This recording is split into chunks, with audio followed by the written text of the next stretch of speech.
And we're live. What is going on? Welcome, good people. It's so good to be here with my family tonight, my YouTube family. I had something clever to say, but I forgot it. Uh, it's all good. Oh, no, I forgot it. Anyway, it's good to be Uh, back before you. Feel like a long time before we've gone. Was we live? yeah, well, a lot been going on. We had the campaign stuff and my weekends. I just wanted to lay in bed and relax and go to sleep.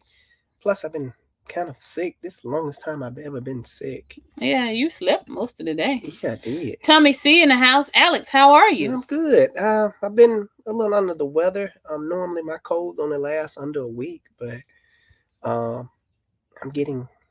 Hopefully, by the time we leave out of town next week, I'll be 100%. About 90% now. I say so. What you think? Listen, I'm just here. Yeah. Good, good. He said, and how are you as well? Excuse me. I'm fine. Thank you for asking. Thank you, Tommy C. Steve Thompson's in the house. He said, what's up, kids? Nothing. What's happening? We just had dinner with Alex's Yeah. dad, which is like a standing appointment. Most Sundays we have either pizza or Chinese food. So, So, yes, 2400. The good to docket see Mrs. ya. Missed you guys. We miss y'all too. We got to Yeah. get back in the groove of going live and stuff. Thinker outside the box says, "What up, peoples? What's up, buddy? Colonel Buckshot in here. Hello, is this still available?" Listen, and then they answer, "Don't ask if it's still available." You hit yes, and then they never reply. I love it. Jimmy Allen says, "Hey guys, Hey, what's up? happening? What's up?" Good to see 1804 everybody. Humble Haitian in the building. He says, "Good evening, car doctors. I got some questions. Uh-oh, What answer. are they?" Hurry up before people before everybody catch on. flood this thing. Steven says, I need to come by my Ford Mustang. I know, Steven. Yeah, that's the one with the clean Mustang, right? Yes, yes. I just fixed. I shouldn't be seeing you no more. We just put a radiator in that thing. That's we like making money, but dang, that car should be brand new by now. Thank you, Cam Turner, for the super chat. So sweet. I bet you had a question and didn't add the question, so I'll try to grab you at the bottom. DI Paintwork says, love the sign in the background, man. I appreciate that. That's that Amazon special, baby. She ordered that thing. Go on Amazon. It's on there. It's on there. Budsville, USA. Thanks so much for the content. It's nice to see you guys, the realest on the platform. Oh, appreciate you. That's the only way I see it, man. I don't see how people can live every day being fake. It's too what's the word I'm looking for? Looking for a word. I ain't got you tonight. It's too draining. Oh, to keep up with all that? Yeah, it's like you gotta keep up this fake persona, and it's just too much. Life is already draining as it is. Why come on a platform and make it even more draining? That's what I say. That's so weird. Most people don't like who they are, really. But you know what? I read a comment. Alonzo, hi from Alabama. What's up? Good old Alabama. I read a comment today. And he was like, quit beating a dead horse, blah blah blah blah. And I'm like, Alex was like, you do understand this is a daily vlog, right? Mm-hmm. So sometimes problems arise and we have to solve them. You're gonna see it play out. Y'all gonna see the good, the bad, the ugly. Y'all see everything, and I'm gonna share with you everything. I'm not hiding anything. My mistakes, my good days, my bad days. We family. That's how it's supposed to be. Yeah. So if it's real, we live in real American life. Okay. I was telling somebody we got the same we in the same economy, honey. Yeah. You ain't got no money and I don't either. So if one day is this, we don't choose what the vlogs are gonna be about. Nope. We don't. It's as it happened in real life. As we don't sit down, babe. Let's plan this vlog out today. Nope. We just pick up and start rolling. I don't know. And a lot of times too, people need to see people on social media is about glitz and glam. No, we're in the trenches every day. I'm trying to get my building, earning money so I can get up out this parking lot. I mean, this building that I'm in. Dealing with crazy people. Okay, just like everybody else. Jimmy Allen says, "Do y'all have any cars for sale?" Jimmy, listen. Every time we get something for sale, people already got their eyes on it. It's so hard to get stuff up. Yeah, like somebody literally came on the rack and want that Honda that Alex supposed to be finishing. I don't know. They try to put money down. Trying to give me half down until it gets done. Man. I was like, yo, man. The car wash channel of Northern PA in Ohio. That's my guy. Before I get to you, Josh, the Jimmy, this is the time to shop at the auction. Holiday season, baby. Oh yeah, so you get a killer deal. Stick with me. I'll probably have a few up for sale soon. I went to the auction one time on Thanksgiving Eve. Nobody at the auction. Nobody was there. I was scooping them up $300, $400, $500, $600 left from right. So and half of them nothing wrong with. Right. So just check back with me. I might have something for you. The car wash channel of Northern PA, aka Josh, he says, "Hey buddy, my coworker broke my mug." Oh, that's terrible. He'll be buying me a new one. Your coworker's a hater. You tell him I said that. After all that trouble you went through getting the mug, because remember it came broken in the mail. Yeah. Then it finally came. He sent me a beautiful picture of it, and that's a mug. Hey, I want an Alice the Car Doctor mug. I'm gonna get me one. Yeah, I'm gonna get me one because I love coffee and stuff. All right, Steven throwing up them hearts. This is a viewer. If this the same Steven, just I like it when you guys come, you watch us, then you come and patronize our business, and you can see we try to do good work. You know what I mean? Steven is a repeat customer. From what I know, happy with the work because he keep coming back. And, he knows that we'll take care of him if something goes wrong. Yeah. Roger Soccer 19. He says, Doc, what are your thoughts on the newer VW Jetta? Do they seem disposable to you with all the plastic parts? Yes, all this new stuff is disposable in my opinion. Now, I'm a big VW fan, but like I tell everybody, when it comes to German vehicles, when something go wrong, when, not, what's the word, if? It's not if something goes wrong, it's when. Yes. Yeah. You're going to pay a little bit more money versus other car brands because VW is a little bit more expensive to maintain. My question is, did they fix the transmission issue in the VW Jettas? They didn't have transmission issues. Yeah, they did at a certain, like I got one. You don't have the red one. The red one that I'm supposed to be fixing sell, but Curtis wanted. Okay. And you said it could possibly have transmission issues. No. They got an engine problem because somebody ran it low on oil. I know, but you said if we fix the engine, it could possibly have transmission issues. That must have been another car. There you go. I don't recall. See how he be doing? He don't be remembering stuff. But then he say, "Oh, I don't know what you're talking about." That's my husband, and I love him. But yes, the new Jettas are good. Would I buy one? Yes, because I just like VW. Yeah, but I know they had a generation where the transmission sucked. The little bubble looked like a little bug.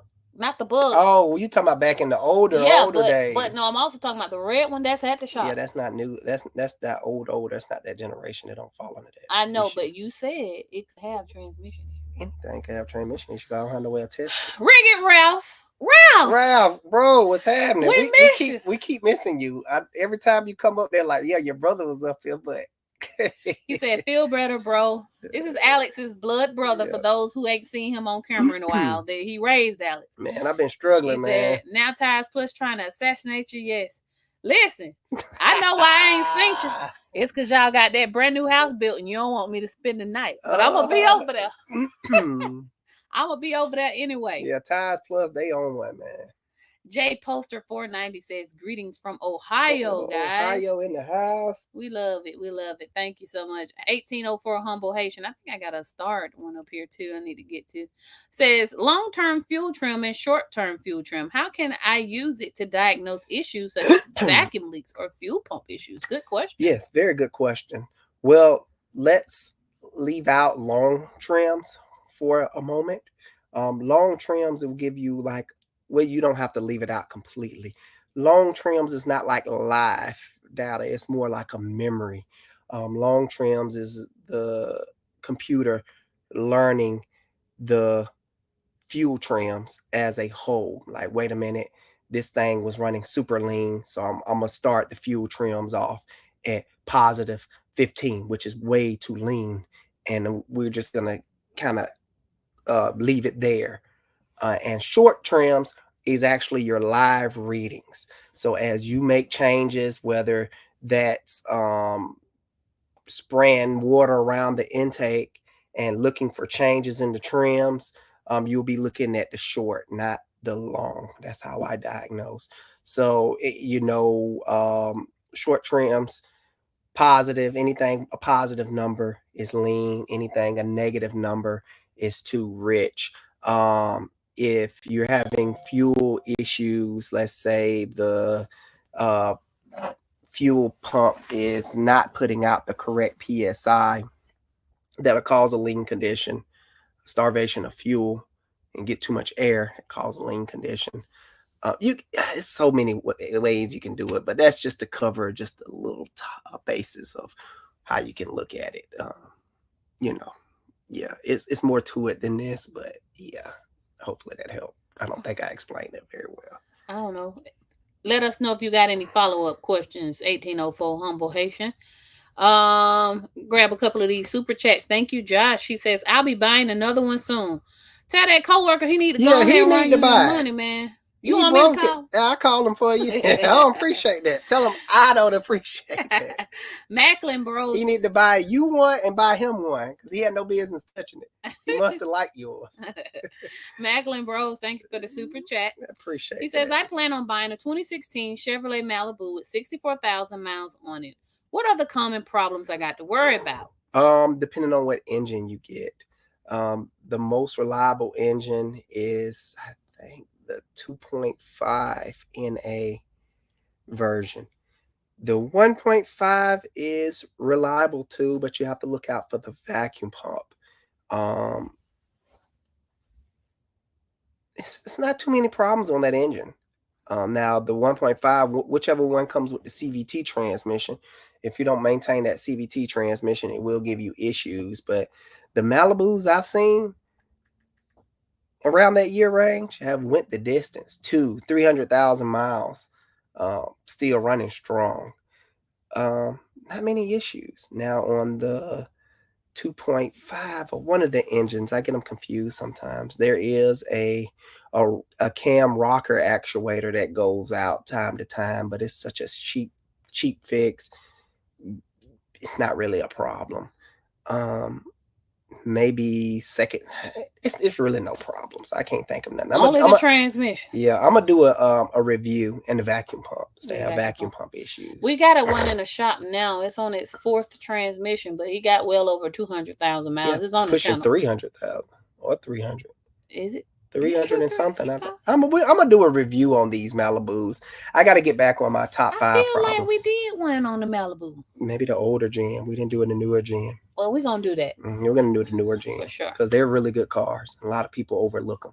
Okay, but decent, affordable. Yes, we'll take you the distance. Just have your emergency fund, and the moment if you want to, you can go ahead and do that vacuum. I prefer that vacuum. I suggest doing that vacuum pump at 100,000 miles. Get that done. Because what, people? The mileage don't tell you how far you're going. Only it tell you what time it is. Okay, so you need to just stay up on your maintenance, get to know that vehicle and what's supposed to be done at what mileage. Okay. All right. And how about them Falcons, by the way? They beat them Panthers. I'm sorry to my Carolinians. It's in the chat. All right. But the Falcons, they might be back. Shout out to Shalice. She said she was on. Oh, okay. Hey. I don't know if we're going to be able to get to you, but hey, Shalice, we love you. Thank you for being on tonight. Yes. Cam Turner. All right. I told you had a question. And so I don't know. I've never done the super chat, but I know when they come up there blank, it's probably they didn't add the question. But anyway. Thank you again. Thank you. He says, is it worth it to leave the medical field if you're a nurse's aide in your early 30s to go to school to be a mechanic? Ooh, that's a rough question. It's a fairly easy question for me. Not. Because if I done chose this field and been in school and spent half of my life in this particular field, but then discover I like cars, quit. Listen, I'll say it like this. I don't know the full story behind this, but if you enjoy being nursing, in the nursing field, in the doctor field, helping people, and you still really like that, but you really love cars, and you kind of want to get into the cars, I'll say, because the nursing stuff pay good. Build your garage in back of your house and set it up, build you a lift. Y'all nurses, y'all got the money. And just But some people don't fixing like and that. buying Some stuff. people just don't. So that's the problem. I don't know. Some people got in the field for the money and they hate it. The nursing field? Yeah, some people. Not saying that's you, Cam. So I'm gonna give you my best answer.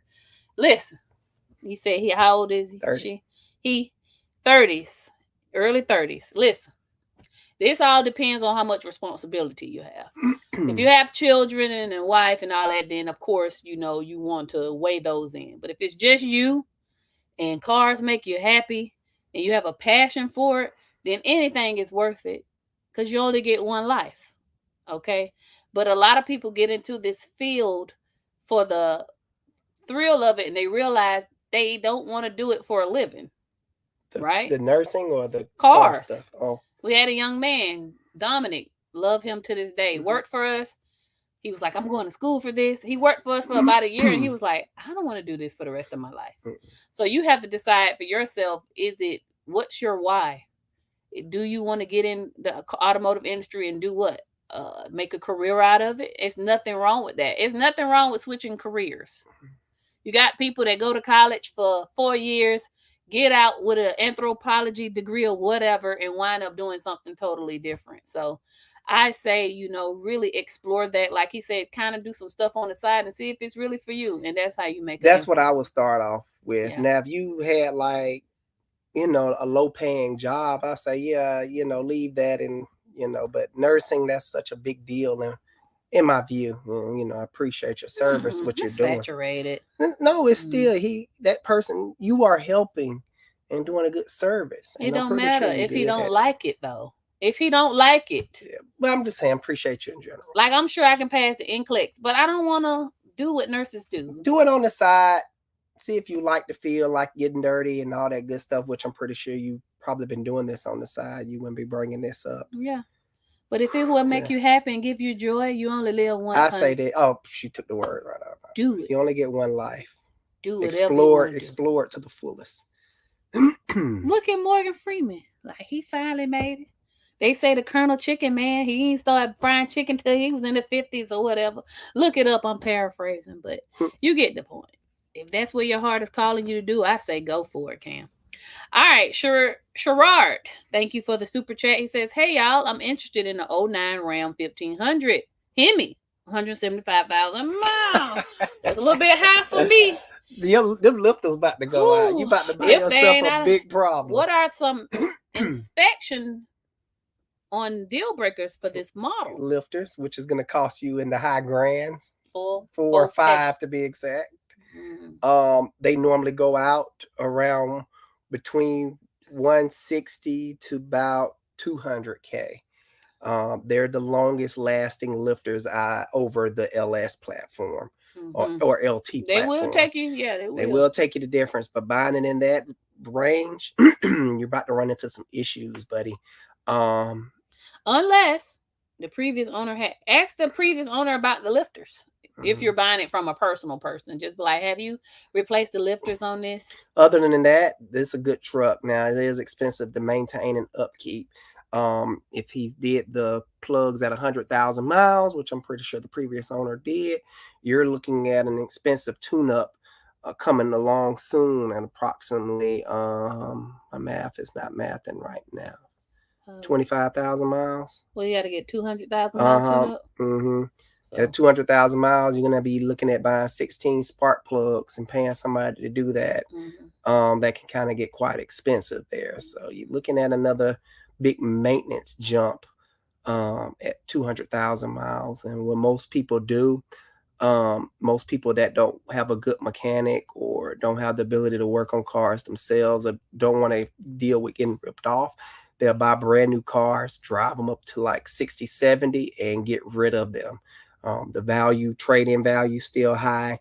You don't have to put no maintenance into it, and they just get rid of it. And the next person come along buying it, think oh man, it's only got 60, 70,000 miles on it. They driving along for a couple of years, and the car just dies. And the mechanic says, oh, you need an engine. But it only got 110 on it, 120. I just bought this car. Yeah, you didn't do your proper maintenance. At 100,000 miles, you're supposed to dump $3,000-$4,000 into it. What? But that's how it goes. So previous records, I would buy it if it's got records. Yeah. If the previous owner have records. Now, if you're buying it from a small dealer or whatever, then they're most likely not going to have any records. So you just need to be prepared. Now, we're not trying to shoo you away from the car, just to prepare you. Go ahead and sit a couple grand to the side just in case you got to run them lifters and do it. It's coming. If it's not already been done, if it's been done, great. Good for another 200,000 more miles. For sure. Josh. So listen, I know I keep saying Josh, guys. That's his name. But the Car Wash channel, yeah.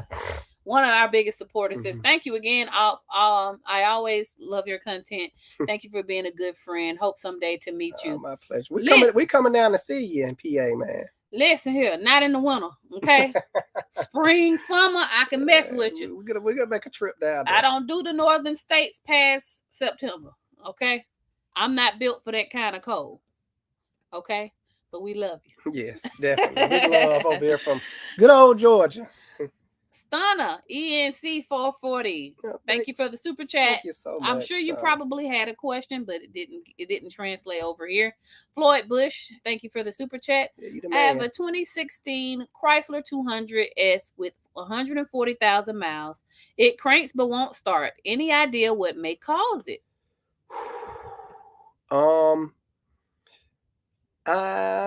It cranks over but won't start. And it's the S. So the S has the 3.6 in it, I do believe. It sounds like it could be fuel related. You're gonna have to get yourself a scan tool and pull the codes, because the codes can lead you to the problem. Without any live data, it'll be hard to diagnose this one, because a lot of things can cause a car not to start. Crank with no start. Yeah, give me top 5 for that engine. Fuel. What it now?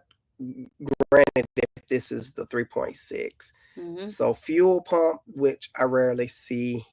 3.6 is pretty a solid engine. It's not a lot of stuff that just let them die like that. That's a hard one. Fuel. That's the only thing that's coming to mind right now. Okay. Start there, Floyd, and see. Or a crank sensor issue, which I don't see a lot of. I don't see a lot of problems on those cars. When the last time you seen a Pentastar just sitting there turning over? Never now. Yeah, never. Now the only time I've seen that was the lady had some type of theft system. Now theft systems can cause those cars, or if you have buy here, pay here, and they've installed a kill switch on that thing some type of way. But those Pentastars, they normally don't have problems cranking up. Seen one crank no start. Yeah, they a starter, but he said it's cranking over. Normally the starters go out, but it'll just sit there and tick, tick, tick. But just sitting there and not cranking up. Pentastars, they crank up. They have their issues, but normally they just don't not start. If it's the Pentastar, but your money is on fuel related. Yeah, my money is on fuel related, or some type of security issue. Maybe the key fob is damaged, or the car thinks it's being stolen, or something weird along that line. All right, Floyd, start with those two. But you need to hook up a scanner and pull the codes. A good scanner will pull every single system, and it give you a full idea of what's going on. All right, Bruce Leroy. That was a good movie. Bruce Leroy Brown says we need honest mechanics like you in Chicago. We need honest mechanics everywhere, all over the world. And that's one thing what I'm trying to do out here. I'm trying to promote and encourage other people to be better. Because if they don't know better, they're not gonna do better. And hopefully my word spread, and one person can make a difference. It's like a domino effect. You start it off, and boom, boom, boom, boom. Every other person follows in my footsteps. Hopefully, that becomes a trend. They just don't have a social media. Yeah, it is a lot of good mechanics, but hopefully the other good mechanics start coming up, and they start getting online to encourage people, because online is the new way. old Get your ways of. business out there. You gotta think it's a lot of old school mechanic shops. They just not social media savvy too. So, but there's a really cool guy out in Texas. Brilliant Auto Care. I watch his stuff. He's really good. It's a lot. He seems really honest. Now, but for Chicago, I don't even know, man. I don't even know nobody who live in Chicago. I mean, honestly, I'm afraid to come to Chicago. When I do come, can I come hang with you? Yeah, we gonna reach out to you. I ain't going by myself. Viva La Word says, I have a Nissan Sentra 2019, 90,000 miles. Thank you for all the details. Yes. It says, no car point, just interested in becoming a customer. I am based in Douglasville and am a woman, honey. Yes. I go to the dealership faithfully for my oil changes, but my car is, let me see if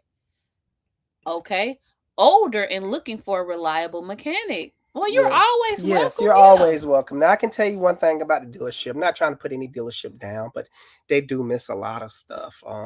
It seems like some dealerships want your car to majorly fail. What I've been hearing a lot because I talked to a lot of customers. They have just got their car from the dealership. I'm like, yeah, same store with yours. Been taking it to the dealership, getting it maintained, and they're bringing it here. And I'm like, well, they didn't tell you about this. They were like, the customer at question, which is a she, was like, no, they was too busy trying to sell me another car, and not trying to maintain mine. So that's normally the case. I don't know if you fall in under that same problem. Go there for service and they're trying to put you in a new 24 Central or whatever the case may be. And you're like, no, I just want to keep my car. It's paid for, whatever the case may be. And just maintain. Well, my question for her is, I know you say you change your oil faithfully. Is the transmission fluid? Right. How many miles you say you have? 90,000 miles. Have you done your CVT change? Which is very important. Extremely important. So, but we love to have you. Let me see if I have a ticker I could put on the, this is our location, and you can just simply really Google it. Call Curtis, make an appointment, and come on down. We love to have you. And if you want just a general inspection of your car, we can happily do that for you at no cost. Okay. So let me go on back to Budsville, USA. Says, is there a reason for the Equinox not being fixed? I want to know too. What Equinox? See, he don't even know what you talking. See, it. I have 2 for sale cars in the bay. Yeah, they just sitting there. I know. I feel like a stepchild. Like, I'd be like, I need to get that Honda fixed. That Honda and the Equinox. Can you please work on my car? I'm going to do better. Ain't no reason, Budsville. It just. I got to.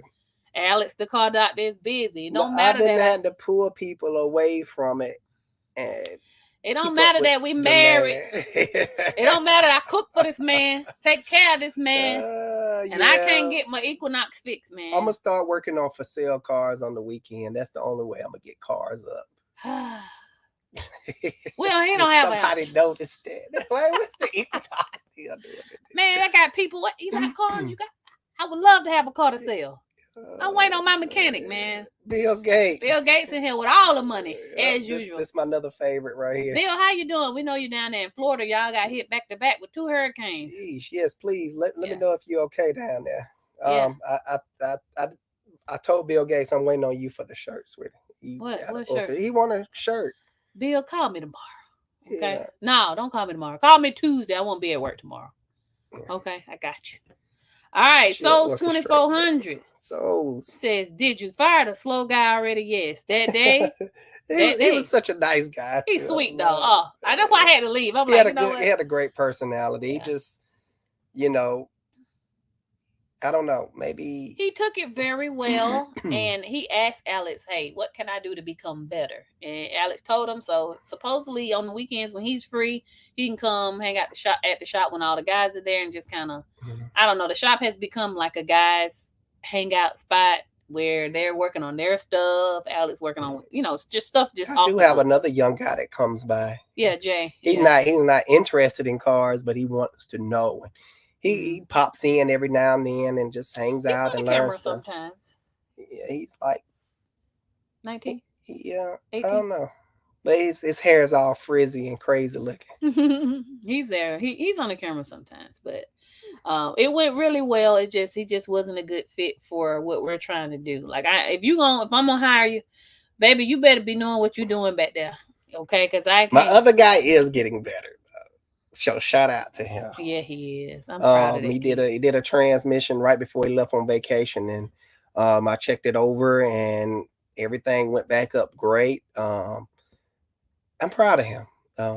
He, that them the changes I like to make, but when he came to me, he already kind of let me know the expectations. What he could and couldn't do. Yeah, he was like, I'm very green basically, and as long as you come to me with sincerity and truth and have the drive to do so, I give you a chance. But if you come to me saying, "Oh, I'm the man," and other shops they weren't fast enough for me, they weren't giving me work. I'm thinking like, oh, snap, I'm like, okay, you 80% self sufficient then, right? Yeah. That's what I said to him. He was like, yeah, and I was like, okay. And after those mess ups, I was like, you more like 30% self sufficient, and CJ is 50, 60. How the heck he? But one thing about it, better. Like, again, we only gonna do one green at a time. I can only do because I have to watch people like a hawk. Yeah. I still watch them like a hawk, but I can't do two at the same time. That's just, oh man, who knows what would slip past me, and my reputation will be ruined. Yeah. So once we graduate him on up to being self-sufficient, and they go to classes every month. They have a class this month that they're going to, but once we help mold him into the tech that Alex, the car doctor, as an establishment requires, then we'll probably take on someone else. I'm like, man, I'm scared to take on anyone else because at this point, I just want to take in young, new people that has a mind still like a sponge. I've been trying to recently learn tuning, and man, I'm like, I've never had these bad of a headaches. It's like, dang, I'm trying to flood my brain with new information. I'm like, I wonder if I'm getting the headaches from these. It's like make me want to just give up. My baby working that brain. I was like, just lay down. But, like Mason, my other tech, he's been with me for a while, and I'm so proud of him. Very independent. He's like a mini me. He's able to talk to the customers and articulate problems to them just like I would. He knows what I want done and how I want done. So I always tell the guys, double check, triple check. I implant that into them real hard. And it's just when they're young like that, they soak it in and receive it so well. When he's finished a job, he test drives, bring it back, and just report to me if isn't anything he don't understand. It's wonderful dealing with new people. To the industry, young people, to the industry. Shout out to you, May. Yeah. We glad you messaged us on TikTok. Yes. Of course, I can't forget about Raphael. Of course. He's my muscles. Ain't no words needed. Ain't no words needed for Raph. He's good. Cody Hernandez says hello from San Antonio, Texas. Oh, good old Texas. What's happening? All right. Preacher Man says, hello, Alex. Just checking in on you guys. Philip from Columbus, Georgia. I need to get my 2013 Chevy Equinox to you for a timing chain replacement. Well, hopefully it's not them fall apart, and hopefully doing it for preventive maintenance. Right. Because we have an abandoned car up there for that issue. Right, hopefully. But Philip's good. He good. As you can see, people, I think Columbus is an hour and a half, 2 hours away. So something like that. He traveled far for the good doctor. The good doctor. Steven says family. Yes, we love you, Steven. Thank you. It's just the problem is, like, I know that the trend of the latest video has been, I'm firing this customer. But it's been awful. We're gonna have better stuff. I know it's just it's just that season right now. I'm gonna say that sometimes life comes in seasons, but 92% of the time we love everybody. Yeah. And everybody love us, Yeah, they be making me they be getting so angry lately, man. I'm like, oh, what the heck, man? What is wrong with you? Like, anyway, Michael Hill says, have a 2018 Express van. Okay. New tires are Bilstein shocks. Okay, good stuff. And Hellwig helper spring. Still get rear end hump and driveline vibration that gets worse with speed or bumpy roads. shackles, bushings look good. And this is express van. Mm-hmm. Have you checked your drive shaft balance? Does it do better loaded down? Um, anytime you beef up a rear end like you did, the rear end gets really rigid, I would say. And if it's not loaded down, the ride will be very bumpy. But if it's loaded down with good weight, and if it's still not smoothed out, it may be something drive shaft related, or your drive axles. I don't know what van you have, the Express series. I know the 2500s, you have those axles that bolt in from the outside. It could be many things. I would personally have to see something like that for myself, because hunting down issues like that can be very tricky, and take someone with some experience to do so. Mm-hmm. But hey, I'm an express van driver. Yeah, we have an express van, the SS Express. Yeah. That's what we call it. D White Fit Life. Thank you for the super chat. I appreciate that. He says, recently got a transmission code for a solenoid. Car wouldn't shift into fifth gear. Replaced it and got code for a different solenoid. Is it possible it's the ECU, or do I need a new tranny? I would say, now I'm not a transmission expert by any means, but I do have experience and some advice to give. That being said, I will say it's the transmission. Now, I don't know the car, so I can't say you need a new ECU. They rarely go out on different makes and models. They do go out, but depending on the make and model, some will go out faster than others.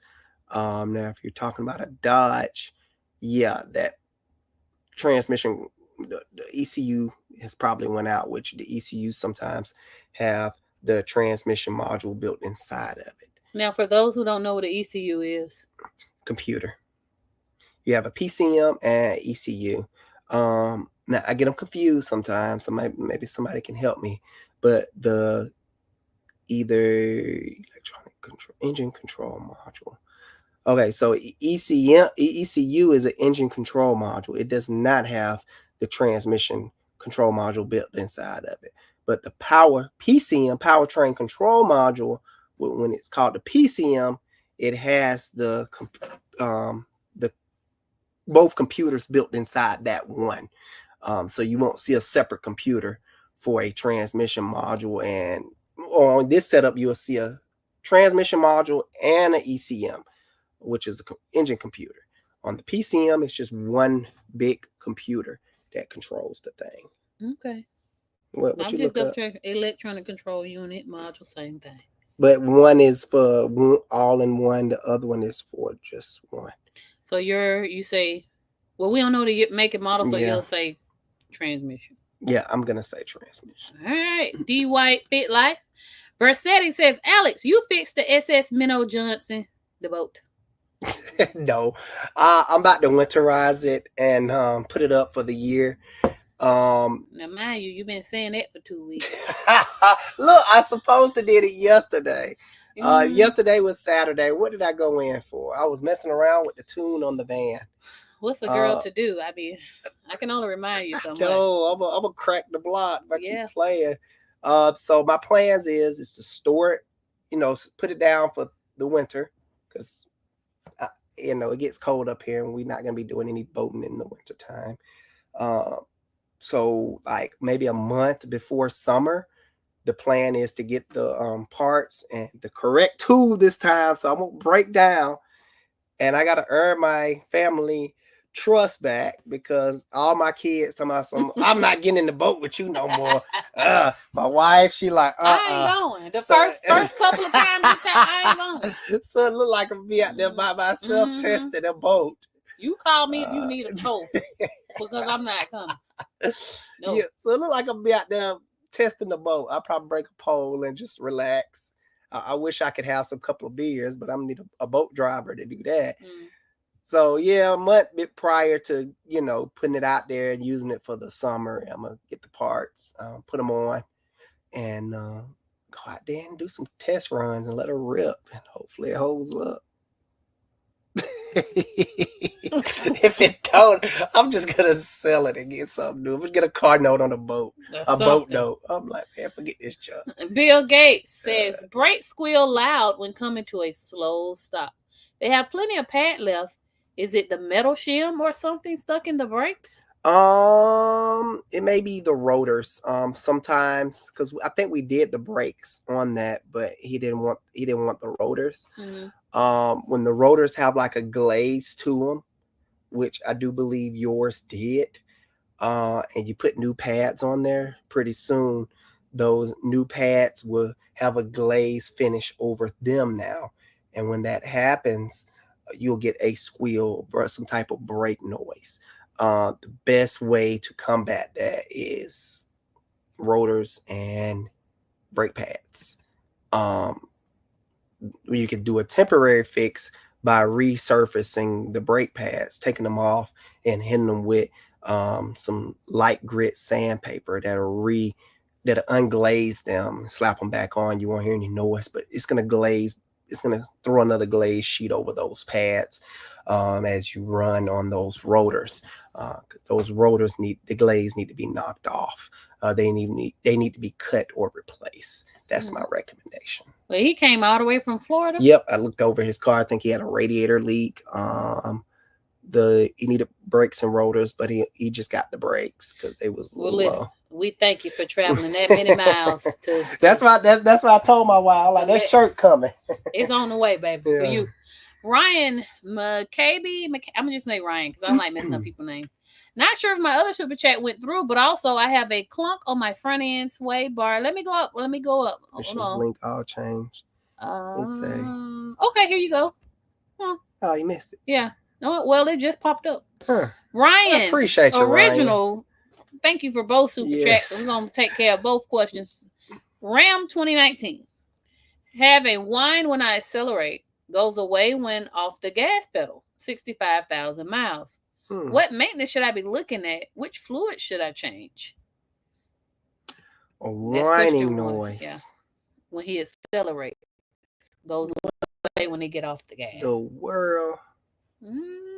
Is it that little chunky piece? You know what I'm talking about? No, that sounds like, because they don't have power steering pumps. They all electrical. The only thing that can really whine like that is some type of belt pulley. When the engine RPMs increase, it'll make a high-pitched whining noise. Could be a worn-out belt pulley, so I would look into the belts and have a mechanic look into all the pulleys. That include the alternator and anything else idler pulley-wise, too. Also, it could be a transmission pump whine. When RPMs increase, the transmission pump will make that whine too. All it's doing is like it's pressurizing transmission fluid, and if something is wrong with it, it will whine, make a whining noise. So those are the two things that come to mind when I hear your problem. Of course, I have to hear the noise for myself to make a better determination, but from what you're telling me, that's the only thing I can think of. The second question was got you right here, Doc. Says I have a clunk on my front end. Sway bar bushings, links all changed. And it's a Hemi. Now, this is what comes off the top of my mind, and is normally the right answer. So that's why I always say it, even though it may sound a little crazy. Whoever did the sway bar links, they may have not tightened them up properly, and probably have some play in it. I've seen that happen. One of my techs did it on his own car. He was like, "Man, you remember you put it across the parking lot? You like, the heck is wrong with this car?" Masons. How did I know? He was like, Raphael did that. They be blaming stuff on each other. When it comes to mechanic cars, we are the worst. Yes, we just don't care. Like, just quickly do something, and just so we can get back on the road. And that was the case with him. He don't do that to customer cars. But I told him, I was like, it's your sway bar link, it's loose. And sure enough, he tightened it some more, and boom, the noise went away. You could also have bad shocks Something could be going on with the shocks. Something you said you changed the sway bar bushings. Yep, sway bar links. Okay, so those are the only two things that come to mind.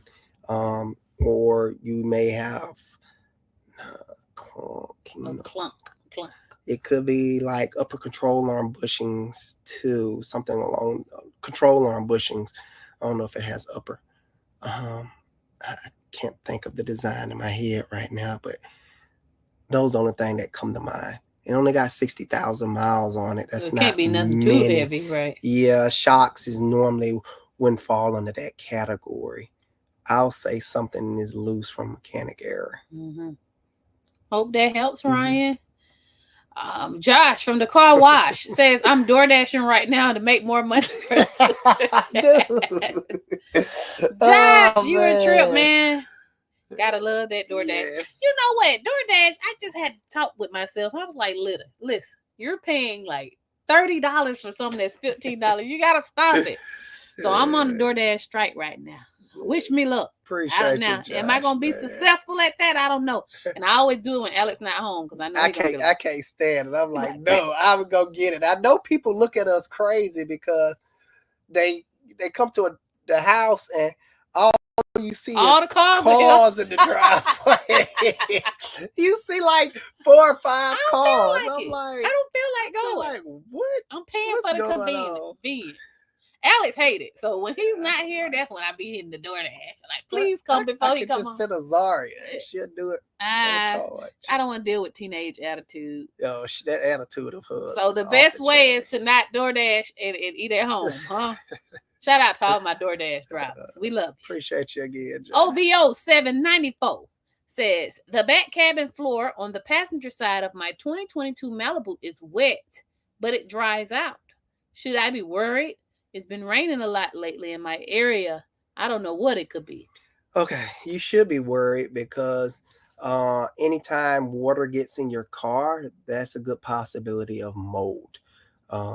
Mold is harmful, guys, at the end of the day. Oh, yeah. So you're going to want to get that fixed. Now, if you have a sunroof in that particular car, you're going to want to check your sunroof drains. You want to get those blown out. Very easy to do. All sunroofs leak if you didn't know that. They are called a control leak. A lot of people don't know all sunroofs leak, and we're talking about brand new from the factory. That little big rubber seal doesn't hardly do anything. If it rains, it's going to leak, but it's the job of the gutters. It has gutters. As soon as it leaks through that seal, it lands in the sunroof gutters. That's what I call them. And the gutters have these little drain tubes front and back on both sides. So it has 4 drain tubes. And if one of those drain tubes are stopped up, it will overflow out the gutter into the passenger compartment. Now, if you don't have a sunroof, you could either have a door seal that's bad. So you want to check your door seals, or if the car has been in some type of accident, one of the doors is like pushed out or something. It's not completely making a good seal if the door seals are in place, or you have a windshield that's leaking. Those the issues that come to mind. Now, the only way you can really know, there's a couple of ways of diagnosing it yourself. It takes 2 people. One person sit in the car, and the next person takes a water hose and just drenches water all over the suspected leak areas, whether that's the windshield or sunroof. Take a water hose, blast it at the windows, all over possibility leak places. Okay. All right, Lindsay. I hope I said that right. 55 watching. Let's support our family repair team with a thumbs up. See, I like it when y'all do stuff like that, because then I get to hit you with that. Support us by hitting that like button. Y'all remember the old toothpaste commercial? And they have like a little thing, like Dentine Ice, or is that no? You don't remember that? Yeah, I do. Oh, I'm about to say what? Say what? All right, let me put the ticker back up there. We do appreciate y'all. Yes. For hitting the like button and stuff. I guess. You know I love y'all support, good people. Yeah, man, we appreciate it. Keeps me moving, keeps me live. We ain't got nothing if we ain't got no support now. Okay. All right, let me go on back up here and get to the question. Uncle Marks Uncle says, Marks, what's how is happening? the hardest working couple in the repair industry? Look, Hope you both are well, and also the kids. We yes. are all doing I'm fine. trying to set up my shop so I don't have to be as hard working. That is the goal. Other than that, I'm just paying big bills to have a paying for a $high job. I'm trying to avoid that because somebody made a comment to my son. Maybe he don't know, but he was like, "Why you need to hire somebody that can diagnose when Alex do all the diagnosing? So I don't have to be there, baby." I'm trying to spend more time with my family. Um, my ideal shop is a self-ran shop, and me just coming in and checking on everything and doing random um inspections of people work just to make sure everybody's doing what they're supposed to. I instill in what I want them to do and my core beliefs, and they basically become mini me's, and all I have to do is come in and do my videos and check on everybody and make sure my beliefs are getting done. For sure. Yeah, that is my future goal. What I need to do is go on your thing, Uncle Marks. And I know y'all seen me looking down, but that cut of Falcons had beat them Carolina Panthers, and I had to check on that. Woo. I don't do football. Kirk Cousins, we talking about something. I can't get it. Anyway, I know he doesn't do sports, but I need to see what you've been doing on your channel, Uncle Marks. I'll be over there tonight. See.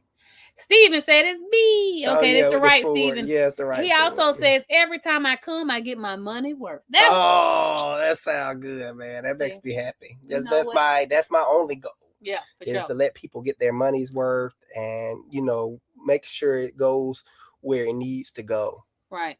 And you know what? For what it's worth, he is a really good customer. And a lot of people say, "Oh, I'm looking for a good mechanic," but are you a good customer though? It goes both. Because it definitely goes both ways. You know what I mean? Like you have people that like to haggle, and and it's just like that's fine. But listen, you're asking for skilled labor. Then you want it done right, and then you want it done fast, and then you want it done cheap, baby. You can't have it all. And he's a good customer. And shout out to all the good customers that come in, respect the business, respect Alex, respects Curtis, and all of our staff. And that's all I ask for. Yeah, for sure. You listen, because, hey, we here to make a living. Like I said, we live in the same economy, got them same bills that y'all got, okay? So shout out to you, Steve. You just come in, we tell you what's wrong, you go for it, boom. And I don't got to hear nothing. So I appreciate it so much. All right. So Alonzo said, "What's up with electric cars?" Don't get me started on them, please.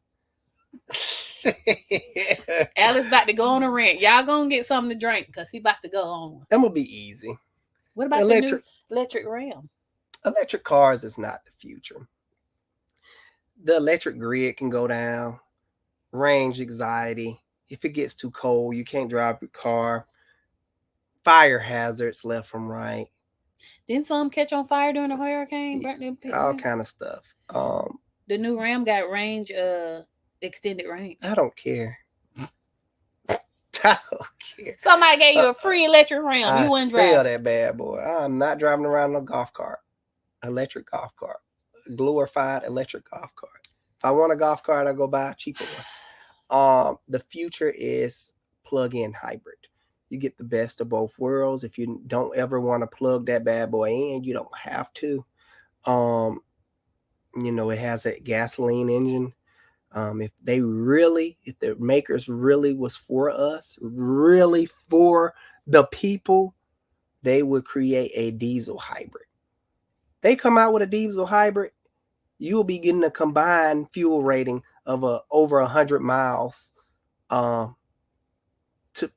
Combined, guaranteed.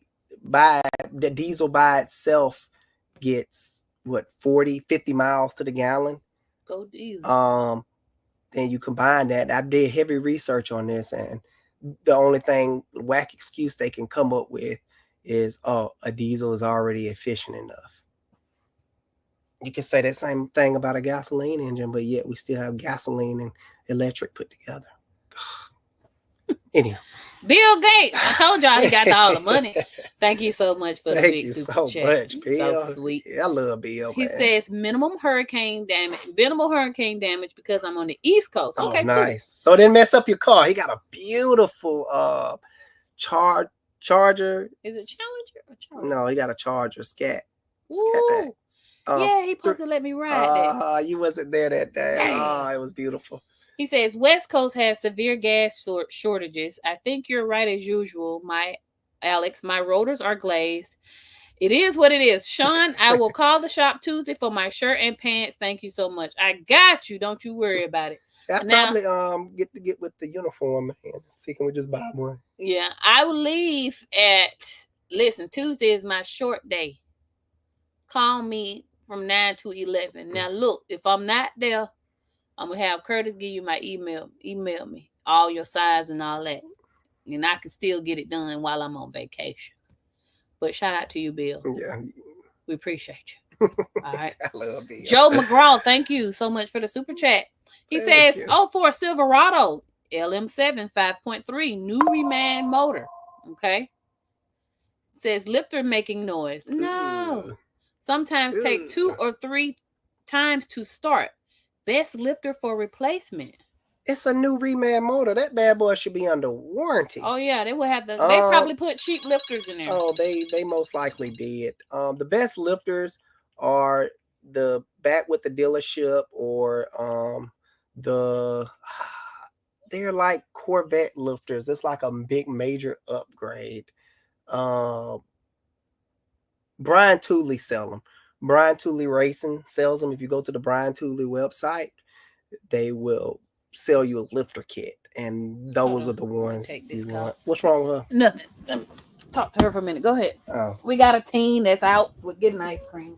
She can't handle it. Okay. So, yeah. So that is it. You know how to click the next one? Do it. You know how to work it without me? No. Wait. I'm about to mess this up. No, you're not. You got this. I'll be right back. All right. So, boom. Next question. Right there. Okay. He says, recommendations to record the sound I'm getting from an accelerator. Mechanics don't hear it. When I turn the wheel all the way, I hear a clunk too.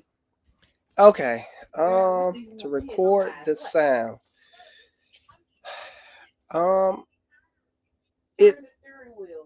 That's gonna be hard. You're gonna probably have to hook up a microphone to your phone and put it in the engine bay. Because iPhone or these modern day phones, they do a very good job of noise cancellation. That's what I would do. I will get it don't have to be a wired mic. These mics these days are wireless, and you can hook it up into the suspected area, kind of rig it up, magnetize it wherever you need it to be, and then make the noise, and hopefully it will come up with the sound. Right. Now, this is a very good learning opportunity for everybody out there. My daughter just did this. I just knew what she was going through from the conversation. Good people. I'm pretty sure this happened to a lot of people. If you get into your car one day and the key will not turn, meaning it just won't turn, that means you need to grab your steering wheel and take the pressure off the lock cylinder. I can't tell you how I had a season of this, just people just coming in with this problem. And that means that you or whoever is, when they turn the car off, they're using the steering wheel to pry themselves out the car. Don't do that, or you will put pressure on that lock cylinder. And when you go in to turn it, it will not turn. But if it do get stuck, it's easy to just wiggle the steering wheel, and we'll just kind of wiggle it with one hand and crank the car up. Yeah, my thing is, why she always got to borrow my car? She used to her Jeep. When her Jeep, she can just get out with ease. That car sits real low to the ground, and I guess she's not used to getting out of small cars. All right. So anyway, we are the proud parents of a senior in high school that's got a little freedom. She go out for ice cream and Everybody love to ride the Jetta, man. I don't blame them, you know. It makes cool turbo noises. Yeah. Everybody be it's funny because I'm like, babe, you don't see people looking at your car. She's like, no, I don't pay no attention. Worry about them for? You just drive down the street. It sounds like a souped up pickup truck, a diesel pickup truck. I'm coming, baby. And people turn around, they don't even be expecting it. It's just a Jetta. When you hear that whistle, I'm coming. It's like blow off valve noises. Anyway, I'm sorry, we digress. Gerard, thank you for the super chat. Thank you so much. He says, if I inspect a vehicle to buy and the scanner says ECU PCM reset recovery, I heard that's a way to clear codes. Should I stay away or am I overthinking? Okay. If I inspect the vehicle to buy and the scanner says ECU PCM. Reset recovery.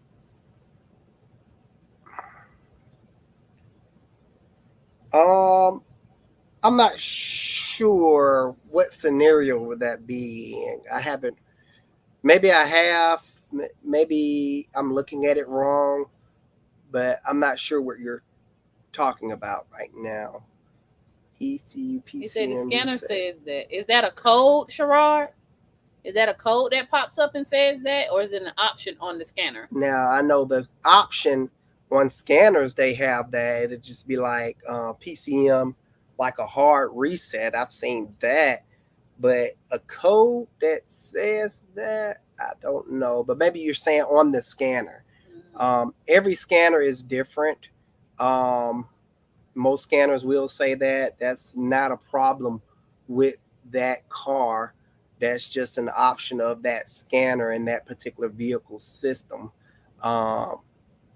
So you would definitely be overthinking it in that aspect. Now, if it's an engine code that says that, yes, I would I'll stay away from that. It's something weird going on with that particular car. If you pull the DTCs and it says PCM reset or some weird PCM code, then that's something to try to stay clear of. The only thing to focus on when you're scanning vehicles is whether the system monitors are incomplete. Yes, that is the most important thing. The IM monitors. If you go check any vehicle, you go to the IM monitor section of that particular scanner, and you want to make sure you see nothing but greens or OKs. You don't want to see a crap ton of incompletes. If you see a crap ton of incompletes, that means that previous owner is trying to hide something by erasing the code prior to you coming out there, or two, he's an honest guy and he's just changed out the battery and then wiped the computer clean. Which either way, you won't be able to tell if that car has codes or not until you take it through a drive cycle, which normally takes up to 50 to 100 miles, depending on vehicle. And you've been unbought the car. Yeah, you done been unbought the car and you driving around, and 2 days later and it pops on. Need catalytic converters. They're $1,000. Yeah, so that happens.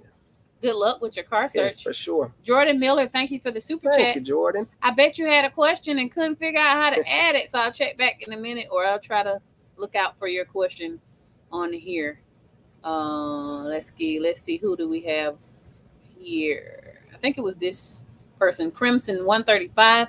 My throttle body sucked up coolant due to a radiator hose failure. What should I do?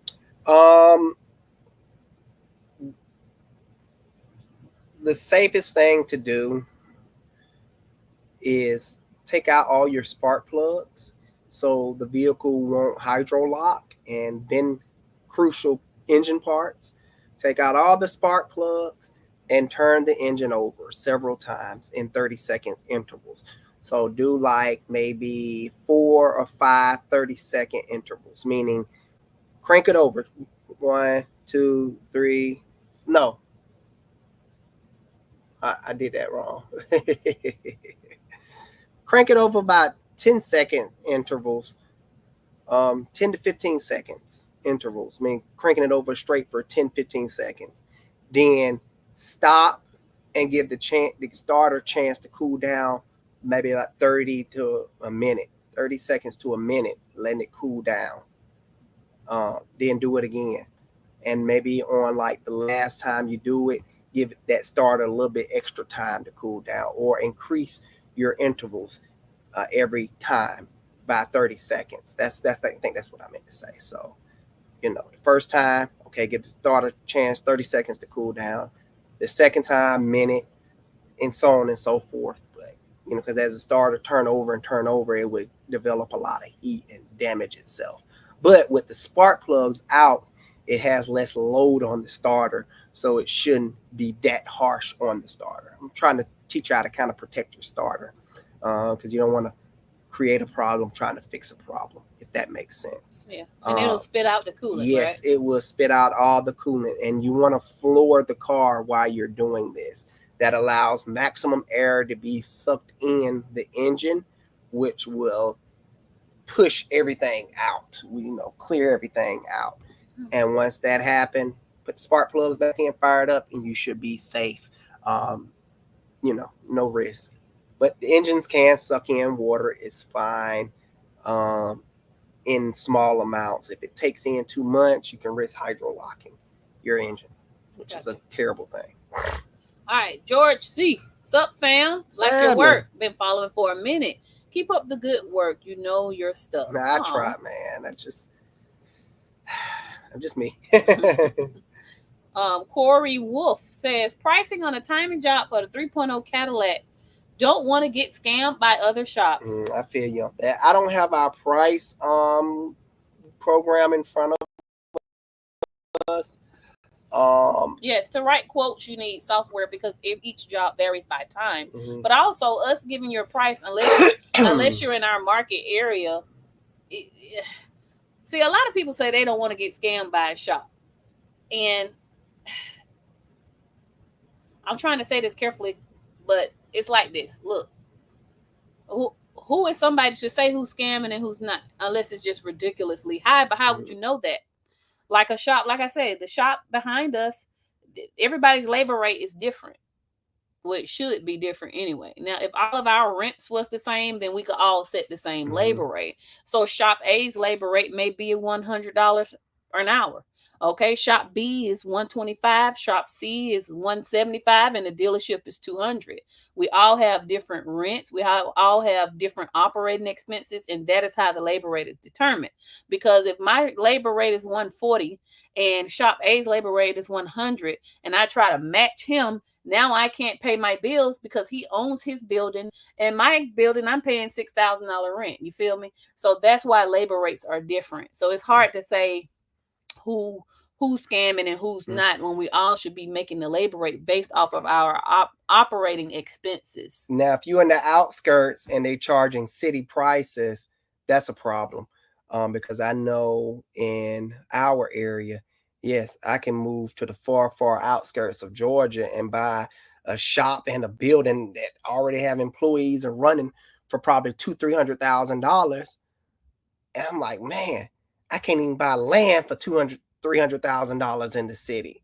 This is a great price, but it's in the far outskirts where not a lot of business is at. So down there, their labor rate may be low because their expenses is very low. Correct. Now, if their expenses is you call down there and be like, yeah, I can put that alternator on $500 parts and labor, and you call the city, be like, yeah, I can put this alternator on for $500 too. Like, oh, wait a minute, something ain't right. Real estate in the city is way more expensive. But then I still think that's subjective though, because it's like we all live in the same economy. Girl, go away.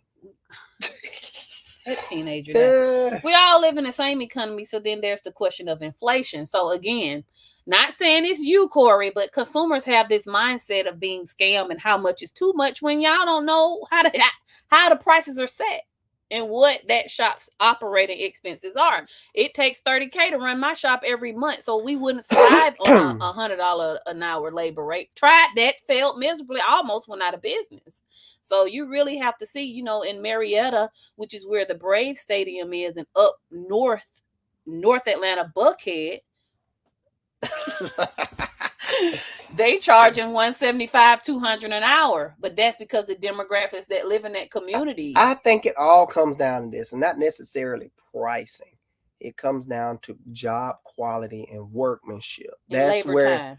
Yeah, And that's where when you can get ripped off. Labor time is going to be generic across the board. That's what I'm saying. So focus on that. That's what I will focus on. That is correct. If they're charging you 6 hours for a 3-hour job, then we got a problem. Something is wrong. And that's how you know you're getting ripped off. Not necessarily by price, because prices can fluctuate all over the world. Right. So I will focus on what's the labor time for this job, and is my parts getting put on properly, and are they getting replaced? Those are the two things you can focus on to not get ripped off on. So when you get your quote, you need to see, okay, this job is supposedly taking 5 hours. They're charging me 5 hours for this job. Let me go get me another price quote over here at this shop across town. If it can be like maybe 4.5, 5.5, 30 minutes difference, no more than an hour difference from each other. But if this shop saying 5 hours that your car is at, and you go across town and get another quote, and they're saying 2 hours, you're getting ripped off. Somebody lying. Where's those extra 3 hours coming in at for the same job? And you then like, man, maybe that shop is tripping. You go to another shop, same thing. 2 hours. No, y'all give me my car back. Y'all tripping. Yeah. And please, people, and I need to say this as well, and I know we kind of went off, but it still ties to, he's saying he don't want to get scammed. Yeah, we're trying to show you how not to get scammed. Please don't confuse do-it-yourself parts pricing with professional shop pricing. Girl, where's on live? What do you want? You've been bothering us all evening. Now come and say hello to these nice people. You just want to be online. Just go ahead and lean in. Hey, y'all. There you go. Now get on. Our problem child. That girl right there. Expensive. Speaking of costs, I'll get scammed every day. Oh, you scamming us. When you get your job, 90% of your paycheck. I keep telling her that she think I'm playing. How I'm gonna live? I don't know. Figure it out so you can figure it out. You can't do that. Anyway. Watch me. Anyway.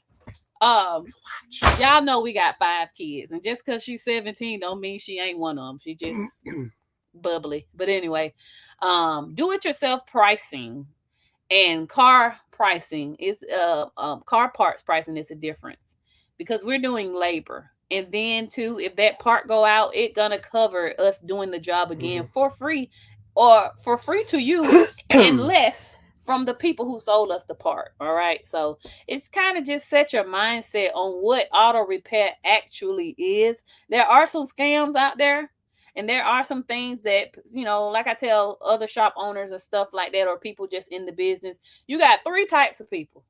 All right. You got people that don't trust shops, that absolutely only trust mobile mechanics, and they have that cheap mindset, and that's fine. That's fine, but that's for them. You're gonna run into problems with that. Then you got shops that people only trust dealerships. They think the dealership is the top line golden cream of the crop.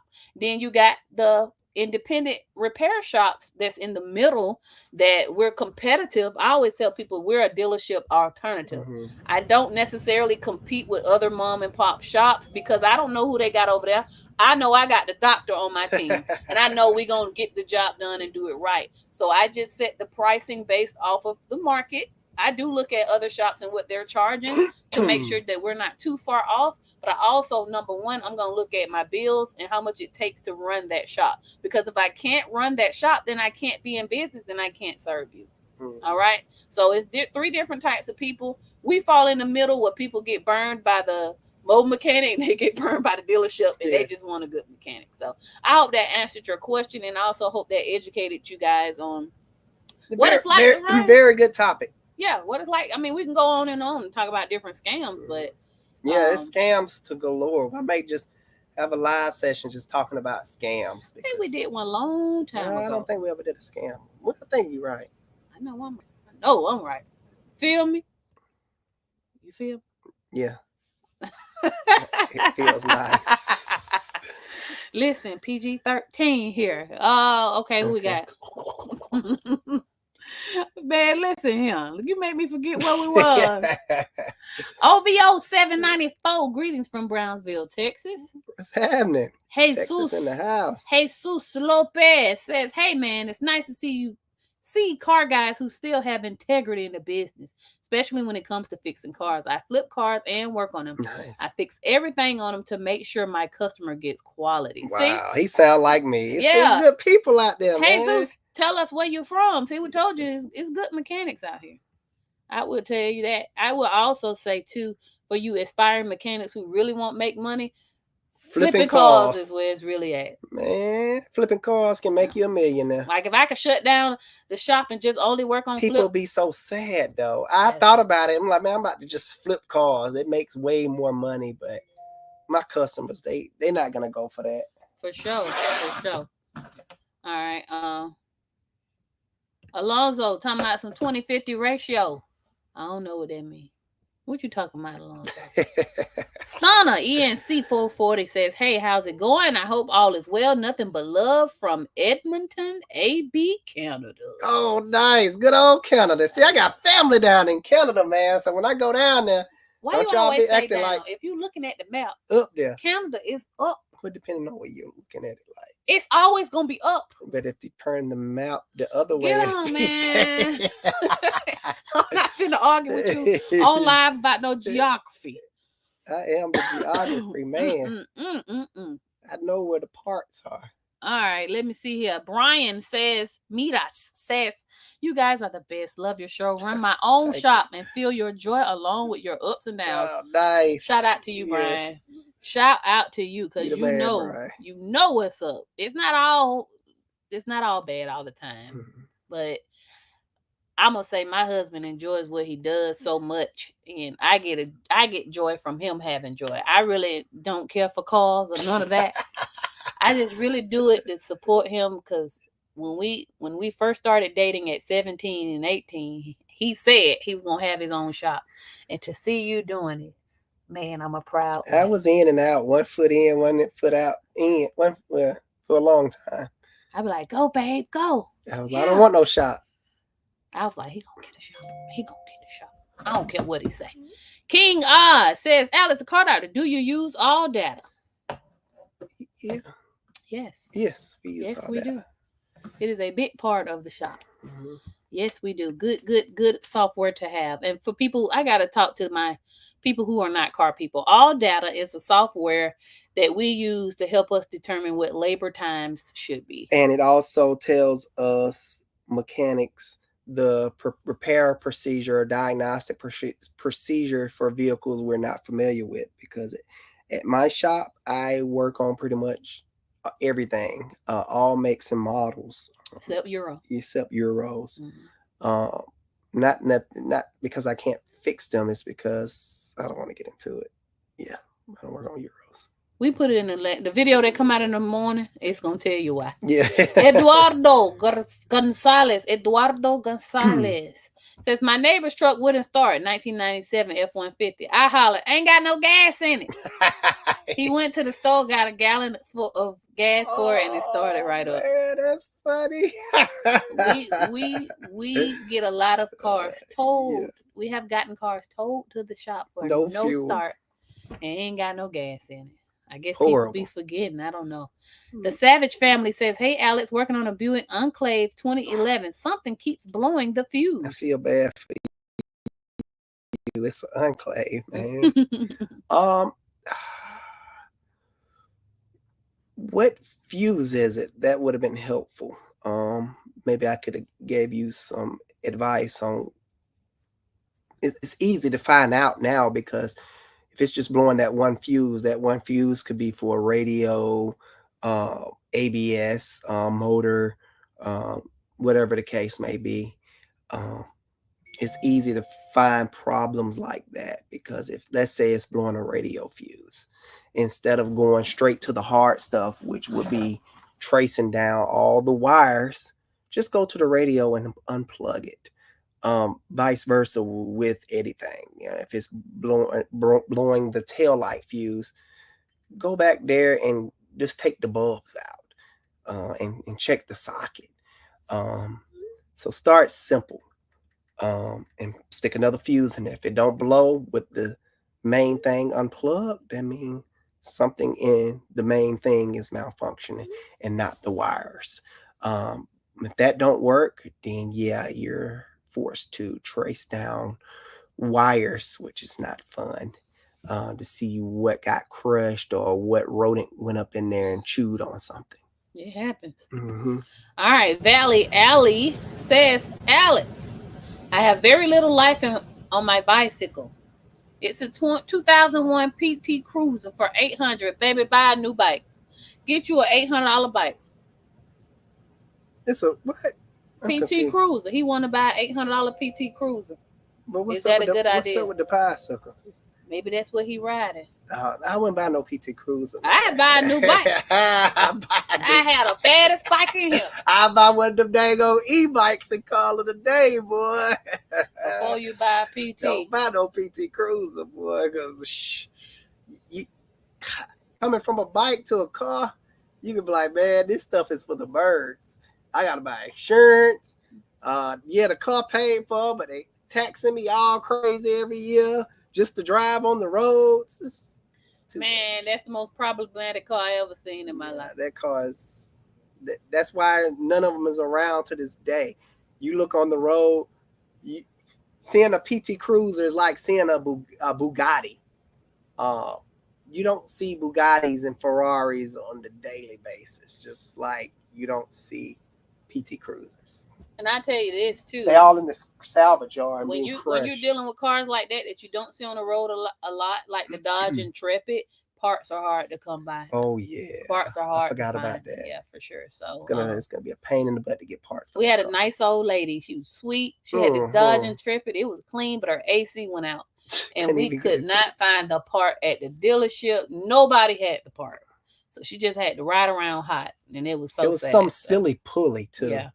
So just be mindful of that when you're buying cars. Parts availability is important. Jordan Miller, thank you for the super chat, my dear. Thank you. I didn't see a question. Souls 2400 gave a super chat to help support your daughter's 10% future income. She know her daddy playing. No, I'm coming for mine. Look, I'm like, I estimate. I'm like, man, you probably about $200,000 in debt from the time you came out to the time now. Whatever. I'm gonna need all that back. Run me my money. Whatever. Clemente Jaramillo says, hello, Alex. I have a 2011 Dodge Grand Caravan with 222,280 miles the distance. And still runs like new. What are your thoughts on this car? It's my first car. I do believe your Caravan have the Pentastar in it. Like I said, Pentastars are good. They just get a bad rep. Continue changing the oil. Don't ignore the tick. Hopefully yours is not making the tick noise. If it is, get it fixed, or you're gonna ruin your engine and keep driving around with it ticking. Mm-hmm. When people drive around with it ticking, you're literally shaving metal off your camshaft, and that metal is going through your engine, destroying your oil pump, getting in between the bearings, scoring them up, just reaping havoc on your engine when you continue to drive around with mechanical problems internally. You want to make sure that oil cooler has been upgraded to the aluminum one and it's not leaking. Hopefully up to date on your tune-ups, because if you're not, people don't understand tune-ups is directly related to catalytic converter failure. So if you neglect your plugs, you're destroying your cats. So you want to make sure you're up to date on your spark plugs.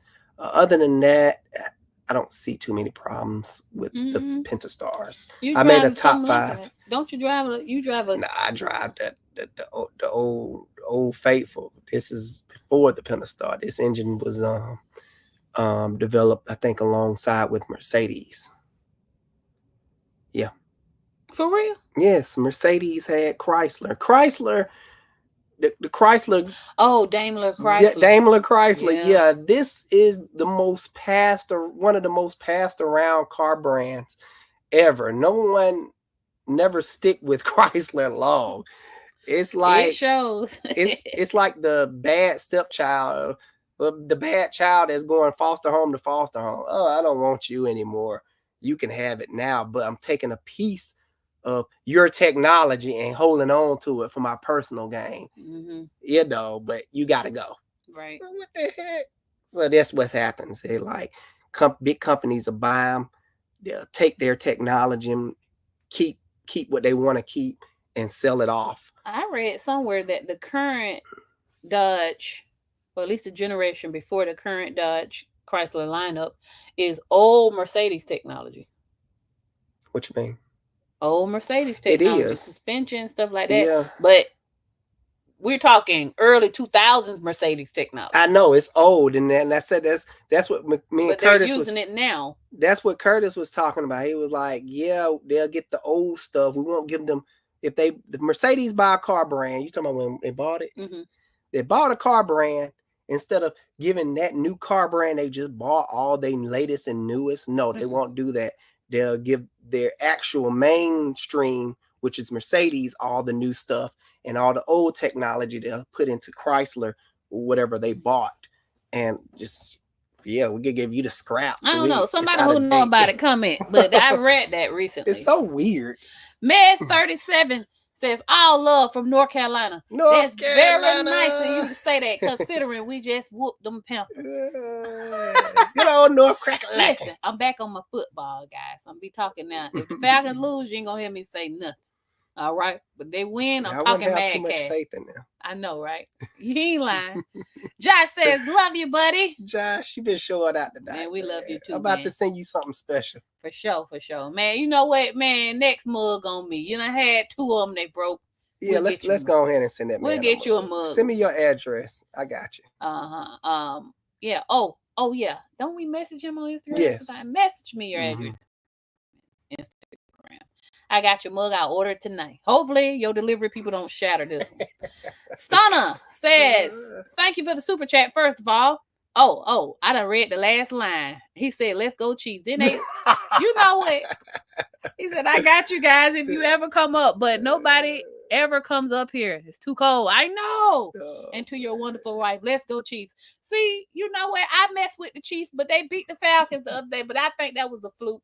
So we'll have to. I can deal with the cold. That's my wife. The problem. She'll probably be walking around with one of them battery powered heated blankets on the whole time. Wrap me up at a nice restaurant blanket. Honey, I'm in the car blanket. I'm a Southern Georgia peach, honey. I don't do nothing lower than 30 degrees. If that. 40 degrees. I'm going to Canada. Up there's the bomb. We can go in the spring and the summer. My favorite tuner, my favorite VW tuner is up there. Well, shout out to the Chiefs, though. I ain't mad. Wandering Robot Studio. I know that name. He says, first of all, thank you for the super chat. I always want to say thank you. He says, I fixed a 2001 Dodge Ram 1500 that can run on either propane or gasoline street legally. It's been fun learning how engines work. How engines work on it. Thanks. They used to do that a lot back in the days. I don't see that being used mainstream like in the 2000s. They was pushing that hard. Especially with the government vehicles, propane / gasoline. Very good technology, I may say. Propane it's very clean. They should have made all cars run off propane. I was shocked when I first seen a propane engine will not soot up the oil. You can run. It's crazy. You can put almost 100,000 miles on a propane engine and pull that dipstick out and still see very, very clear looking oil. Now it'll smell like propane, but the oil quality be like super clean. And something that's able to keep the oil that clean will keep all the components of the engine looking brand new. It's amazing. Okay, I got a question. This might sound like a stupid question. Okay, forewarning. But when I hear propane, I see light a match, kaboom. That ain't gonna happen? No. Okay. No. It's like I feel like, dang, you in the wrong spot. That would be the case with because city officials still use propane or natural gas type stuff in their buses.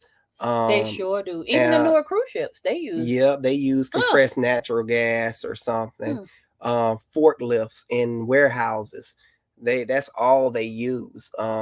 Big Okay. buffer machines, propane, because it runs so clean. You can use the engine in an enclosed area and not be poisoned to death. Okay. So very good technology. We have the technology out here for a cleaner earth and to stop this global warming stuff. But greed has gotten the best of They not these about to take money from the oil tycoons. the multi-trillionaire people. Yeah. Money for days and money for years and Mm-hmm. decades, and don't have to ever do nothing else in day in their life. They got too much money, and they not. You try to take gasoline away, you're gonna come up missing. Prime example, back in the 70s or 60s, or I don't forgot when the exact date, this dude came up with a carburetor that get 80 miles to the gallon. You never seen that patent ever again. And they probably bought him out. Yeah, they did, and you never seen him again. Yeah, like, you better shut up and never talk again, or I'm sending them folks at your door. Gave him a whole bunch of money. Did somebody make a hydro car, like with water or something? That's still Toyota's trying to come out with that, but I don't know if those big people are gonna try to shut them down. Sunshine Anderson says, "Do y'all have any cars for sale?" Yes and no. I'm waiting on my mechanic. Yeah, I've been slacking all this year, man. I feel like we ain't sold a car in like forever. Telling you. We trying. All right, so let's do Musicum 22. Interesting. He says donating my CA4.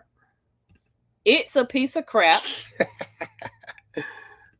I might consider giving away my car for some wings. Listen here, how you like your wings? I like mine 10-piece mild with lemon pepper sprinkles. All right, depends. Depends on where you're getting them from. All right. My boy Stunner says, "Keep up the lives, guys. Thank you." Yes, we're gonna try to be back on and more consistent. We just been having a lot going on. Parenting. Listen, guys, you know us. You know them. When them children got stuff going on, we gotta be mom and dad first, and but we'll get back into the swing of things and try to come back every Sunday around 7, like we was doing. I think we kind of lost our mojo when your nephew passed away. Yeah, it was, and it's kind of like life just been like, So we are gonna try to keep up with it. Jesus Lopez says, "If the passion is in you, you will do it." So we're going to end on that. We do have a passion for YouTube and educating, so we're going to do it. But listen, we've been on here an hour and a half with y'all kicking it. I got to go in here and make sure these kids go to bed. Make sure they do what they're supposed to do. On that note, guys, I'm sorry for the people we didn't get to. For sure. We will be back next Sunday. I am not going to flake out on you guys. Yes. Y'all have my word. So hopefully I can answer those unanswered questions. For sure. But until then, love you as always. And I really thank you for all y'all super chats and support you give online. And I think we missed one question. Okay, we got to do this super chat. I'm sorry. Wait a minute. Okay, wait a minute. We got a couple of super chats. Man. Listen, okay, look, let's get these. Don't send no more money here. Got dog on it, because I ain't going to get off because I don't want to, One of the robots says, "This was a government truck for the local university I bought at auction. I've got a switch on the dash to go in between." Yeah, that is cool. You know what? That's why your channel called Wandering Robot Studio. You a brilliant man. Sounds like. All right, Josh sent his address over. Great. Josh, I'm gonna have your mug coming on the way. This is the last one for the roll. Mel Banks says, "Thank you for the super chat. I appreciate it, man. Should AC compressors pulley have some play? I replaced the alternator, tensioner, idler, and water pump as preventive maintenance." Very good. We don't get a lot of people that do that. "I checked the crank pulley. No play. I'm getting a noise at idle on the passenger side, 3.6. Is it the 3.6 Pentastar? It's the 3. It's got to be the 3.6 Pentastar or the GM 3. It's a lot of 3.6s out here. Should the AC compressor pulley have some play? No, they don't supposed to have the pulley. So you have the pulley, and you have the centerpiece, which is the compressor, which spins the compressor when it attaches to the pulley. That pulley, like this motion right here, should be nice and tight. Now, over time, they will loosen up and start developing a little play. I would spin it. I would really have to see it for myself because it have a minute amount you can get by. And also depending on how many miles you have on the vehicle too. If you're in the high 100,000 miles, just go ahead and replace it with a new one. You done got your money's worth out of it. TJ Souls, thank you so much. What's up, Michael and Tanya? Yeah, they are the best. All right, we love you guys, and we got to go. We got to run, good people. But it was good being on here with you guys tonight. As always, love you, Alex Car Doctor. I'll see you guys on the next one. Bye. Go Falcons.